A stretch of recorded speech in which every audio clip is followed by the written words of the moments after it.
All right, good morning, trade pros, and welcome to our morning market update, the last one of the week for this Friday, February the 14th. And I want to say happy Lupercalia Day to everybody. The holiday before it was known as Valentine's Day. I don't know if you guys know this. Valentine's Day has a pretty dark past.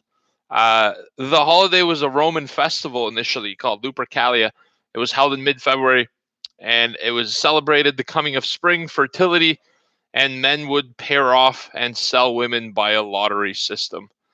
That ended, though, in the 5th century with Pope Gelasius I, who replaced Lupercalia with St. Valentine's Day, and now we buy chocolates and flowers for people we love. Um, I did it, though. I'm part of this. It's good to know the history, though. I got some flowers and some chocolates and a nice card that I sent to my wife in the office. And she's going to be surprised because she seemed a little disappointed this morning when there was nothing there. I'll usually get her something in the morning as soon as she wakes up. February 14th is also our engagement anniversary, so that's kind of nice. If you, some of you might look at it and say that's romantic, but it's a good way to remember a date, right? If you propose on a big date, you will never forget your anniversary. It's part of the strategy. Love you guys. Let's do this.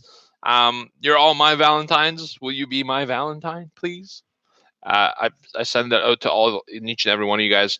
Horsing around a little bit, obviously having some fun this morning. It's minus 30 degrees Celsius in Toronto. For the American friends, that's minus 30 Fahrenheit, or minus 22 rather Fahrenheit. It's even minus in the Fahrenheit scale. It's pretty wild. With the wind chill, it's pretty brutal out here. It's the coldest day of the winter so far. So we're staying warm in our hearts. Not much to talk about in the way of equity markets and stock market news overnight. One of the key items here is, coronavirus cases. A little less than half were reported yesterday or this morning, today in China, than was the prior day. But that number is still much more elevated than the scale of what we were used to before the huge announcement. The numbers are being underreported. All right. There's a lot of controversy. Yesterday, somebody posted a comment about, Chinese government cremating people secretly because they had this study of this elevated toxicity in the atmosphere.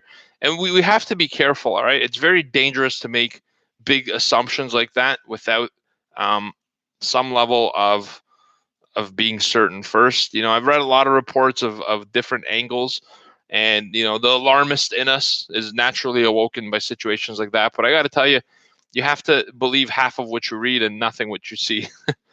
It's all an illusion. But look at different angles, right? In a time like this, I'll urge you guys to have, and ladies, to have multiple news sources. You should be reading a little bit of the China People Daily newspaper, which is, yes, the Communist Party, and they affect everything that goes in that paper, but it's good to know their angle. You should read a little bit of Western media. You should get the take from Al Jazeera, from, Russian Insider Daily, from some European news sources. As a trader, we're trying to get an unbiased opinion. But other than that, coronavirus is something that we're living with. It's ongoing at the moment. No other major market news. This morning, some banks are saying that they are not too excited about the Airbnb IPO. So I think after WeWork scared out the market, IPOs have gone a little bit colder. And so, also Europe came out with some slower economic data overnight showing that, they almost hit recession, 0.6% on a GDP growth front. So things are status quo at the moment, and it's a Friday, and we're going to end out this week. On Monday, I'll be here, but it's a Canadian bank holiday, so the team at TRADEPRO Academy is not going to be working for one reason and one reason only. It's illegal. All right, I'll be here, though. It's not illegal for somebody to be crazy enough to want to do it. So I'll be here. I'll be doing the morning market update. I'll be running the room with you guys. Monday, though, it's closed. We'll probably have a little bit less support, just a heads up. All right, in Asia, Japan markets are down 0.6%. Hong Kong's up 0.3%. Market this Monday coming up. Monday's a holiday, family day. Yeah. Don't you have a family to go to, Mark? Vicky goes, not one that loves him. That's so cold. I love you, Mark. Valentine. Will you be my Valentine's? India's down 0.5%. In Europe, at midday, London's flat. Paris is down 0.2%. Frankfurt's flat as well. So European equities mixed. Futures in the United States chart up to fresh all-time highs. Dow up 0.06%. S&P was up 0.14%. Nasdaq was up almost 1/3%. Now markets are back more or less to where the day closed yesterday, around a 79 even on the S&P 500 futures. All right, crude oil markets are up a little bit this morning, actually quite a bit.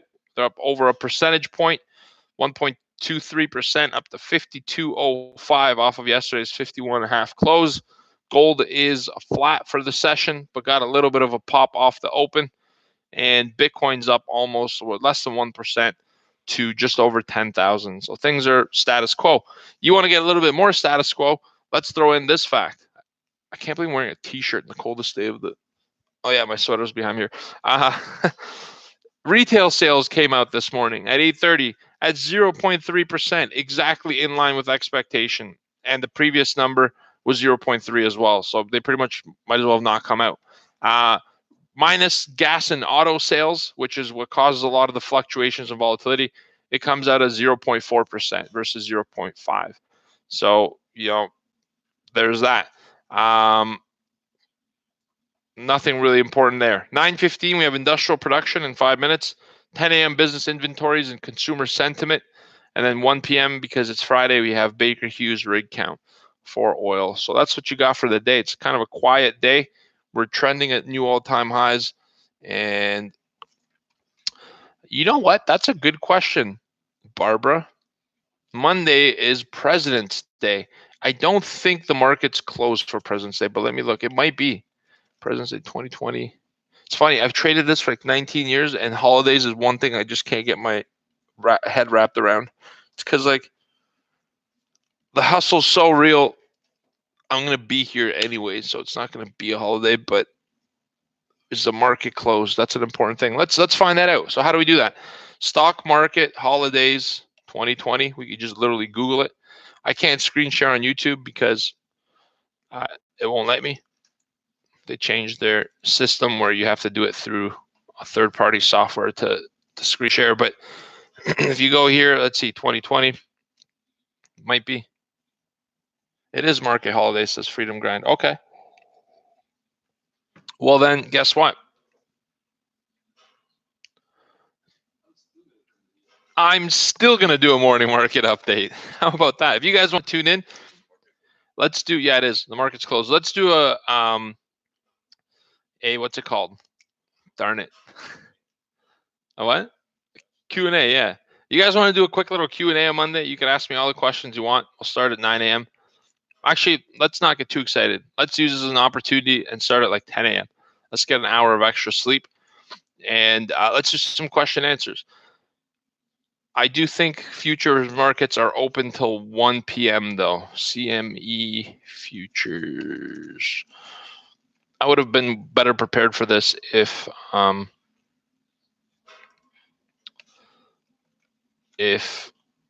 knew it was a holiday, to be perfectly honest with you. Holiday hours.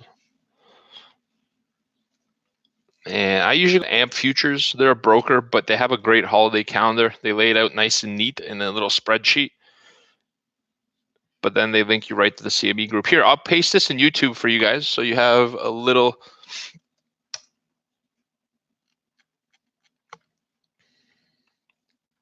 Yeah, London's open, Diana. Global markets will be open as well.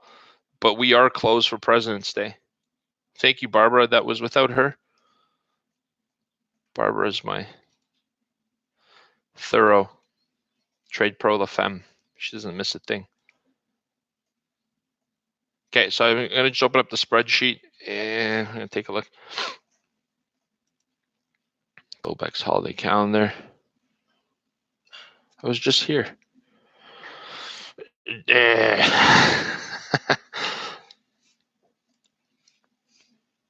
Futures are usually open. What screen is open? Okay, here we go. So Friday, February 14th, we close regularly today, and we expect that. Sunday, Globex futures open up for equity products at 5. And then Monday, they halt at 1 p.m. So yeah, futures market's open tomorrow or Monday morning, but in reduced trading. It's going to halt at 1 p.m. Eastern. So we're going to not trade it. It's going to be brutally slow. And I think this Friday, because we're getting into a potential 3-day long weekend, futures markets are probably going to not be as eventful, and you might see a little bit of selling to lock in some gains going into a 3-day weekend. You never know what's going to happen with 3 days of coronavirus updates that can't get priced in the stock market. Be cautious. Thank you for mentioning that, Barbara. Really appreciate you. All right. Love you guys. Have a great rest of your day. That's all I had. I literally had very few notes, and we went through them all. Take care. Happy Valentine's Day to you and your loved ones. We love you guys from the bottom of our heart. Thank you for being part of our community and our extended TRADEPRO family. And I'll give you a hug and send you home. Bye, guys. Take care. I'll see you tomorrow. Boxy, I'm going to get you for oil. Let's set you up right now. Let's get an oil update. YouTube, I bid you farewell and have a great rest of your weekend. Goodbye. Azalea, you got caught in the line of fire. You tried to avoid it, but you couldn't.